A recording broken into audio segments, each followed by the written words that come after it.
भारत माता की, भारत माता की। राष्ट्रीय अधिवेशन में यहां उपस्थित और देश के कोने कोने से जुड़े प्रत्येक भाजपा कार्यकर्ता का मैं अभिनंदन करता हूं।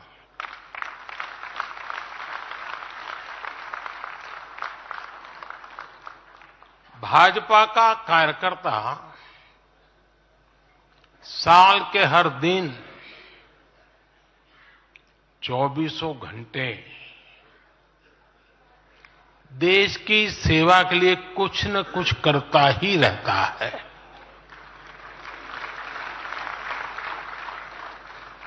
लेकिन अब अगले 100 दिन नई ऊर्जा, नया उमंग, नया उत्साह, नया विश्वास, नए जोश के साथ काम करने का है। आज 18 फरवरी है और इस कालखंड में जो युवा 18 वर्ष के पड़ाव पर पहुंचे हैं, वो देश की 18वीं लोकसभा का चुनाव करने वाले हैं।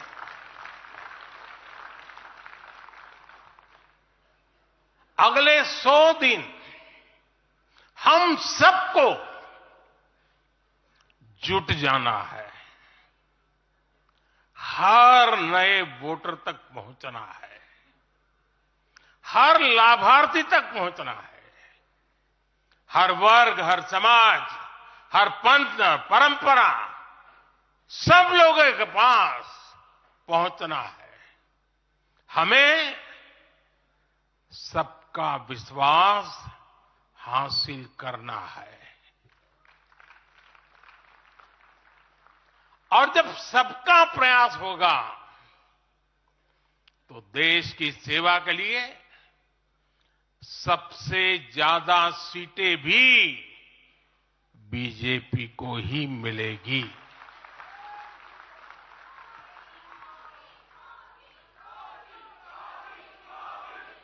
और आज कल मुझे पदाधिकारियों के साथ बैठने का अवसर मिला। कल दोपहर से आप सबके साथ बैठने का अवसर मिला। मैं नड्डा जी को और उनकी पूरी टीम को और आप सबको बधाई देता हूं। जब मैं पदाधिकारियों की बैठक में साल भर के काम का रिपोर्टिंग सुन रहा था, मैं सचमुच में इतना प्रभावित हुआ कि भाजपा के कार्यकर्ता सत्ता में रहने के बावजूद भी समाज के लिए इतना करते हैं, दिन रात दौड़ते हैं, संकटों के बीच भी करते हैं और सिर्फ भारत मां की जय के लिए करते हैं।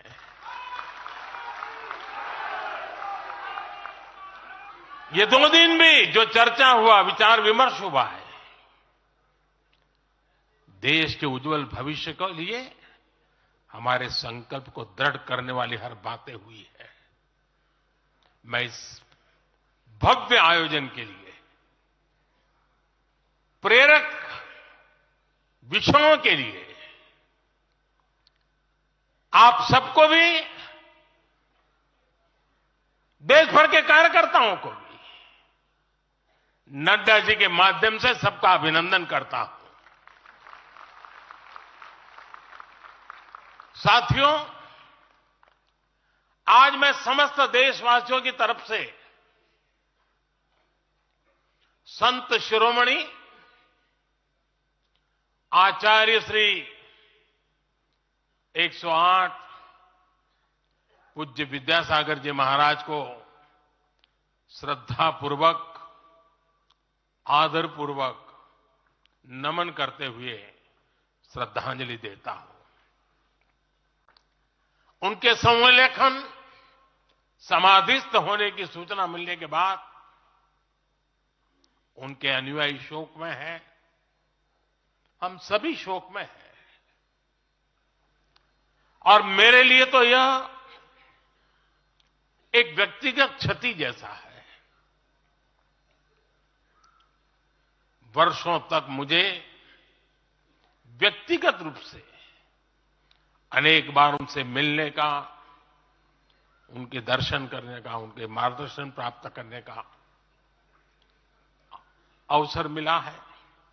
कुछ ही महीने पहले ऐसा ही मन कर गया था, मेरे प्रवास कार्यक्रम को बदल करके बहुत सुबह सुबह मैं उनके पास पहुंच गया था। तब पता नहीं था कि मैं दोबारा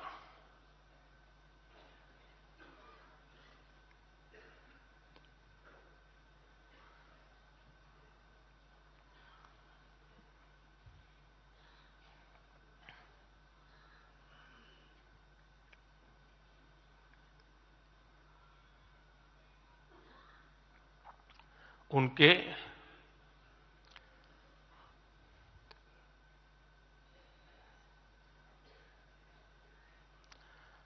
दर्शन नहीं कर पाऊंगा।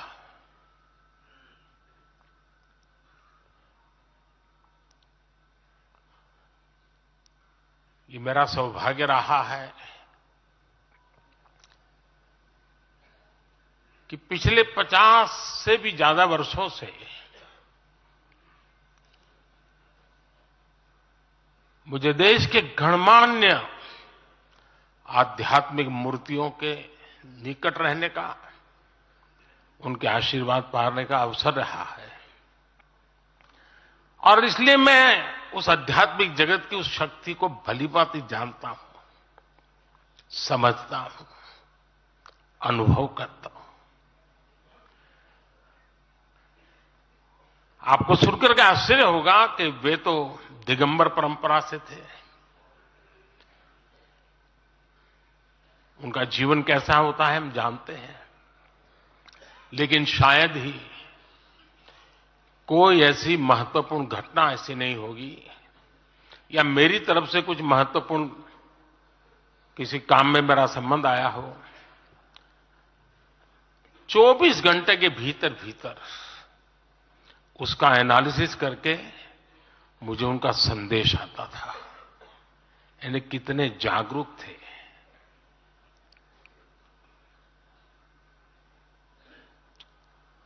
और अपनी विराट आध्यात्मिक यात्रा और उसके बाद भी वो हम सबको हमेशा प्रेरणा देते रहे हैं।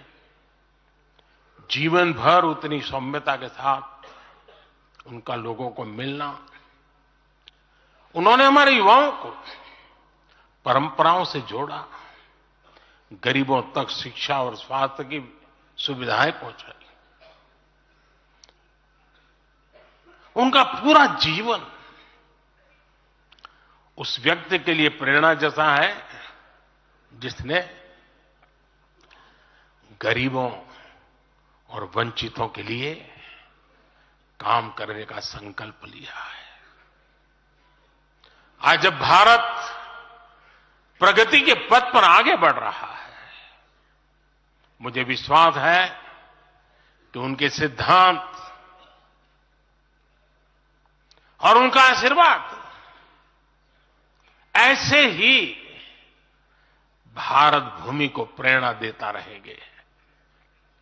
साथियों, पिछले 10 वर्षों में भारत ने जो गति हासिल की है, बड़े लक्ष्यों को प्राप्त करने का जो हौसला पाया है, यह अभूतपूर्व है साथियों।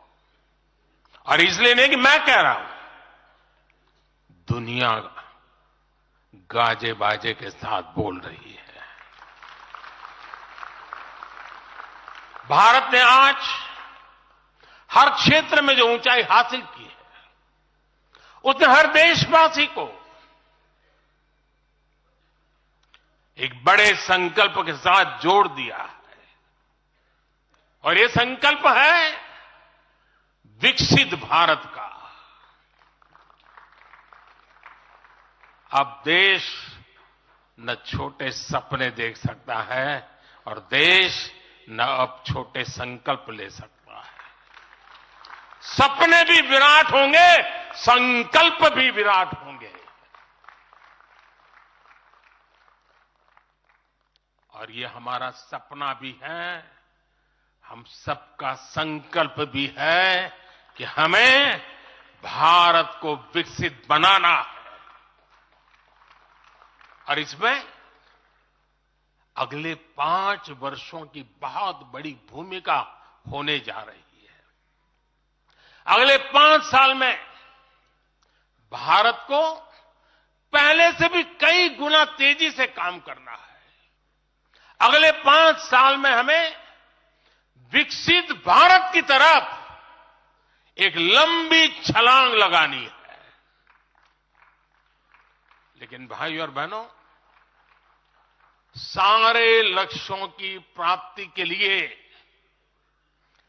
पहली शर्त है सरकार में भाजपा की जोरदार वापसी।